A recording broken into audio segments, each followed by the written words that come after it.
Ելենա Արշակյանի «Մարիա» սերիալի նկարահանումները շարունակվում են, հեռուստադիտողները դիտում են ու քննարկում հեռուստասերիալի հերթական սերիան։ Արտակի հեռախոսի մեջ կգտնեն ձայնագրությունը, որտեղ Դավիթը սպառնում է ու կմեղադրեն սպանության մեջ, գրել է հեռուստադիտողներից մեկը։ Աշոտից ոչ մի լուր չկա, գոնե մեկ-մեկ զանգի իմանա տնեցիք ինչպես են համել, մենք ենք կարոտում Աշոտին։ Ռուբեն ջան, ինչ հանգիստ դեր ես տանում, ապրես դու։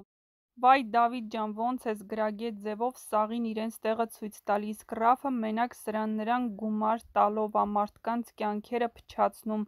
Մարիային բաց չթողնես, թե չէ կկործանվի, մեղք ա։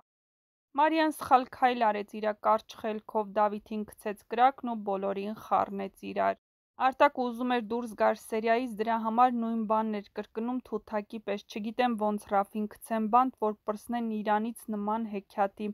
Համակարծիք եք այս կարծիքների հետ, եթե ոչ, գրեք ձերը։ Հեռուստադիտողները քննարկում ու քննադատում են հատկապես Ռաֆի կերպարն այս սերիալում։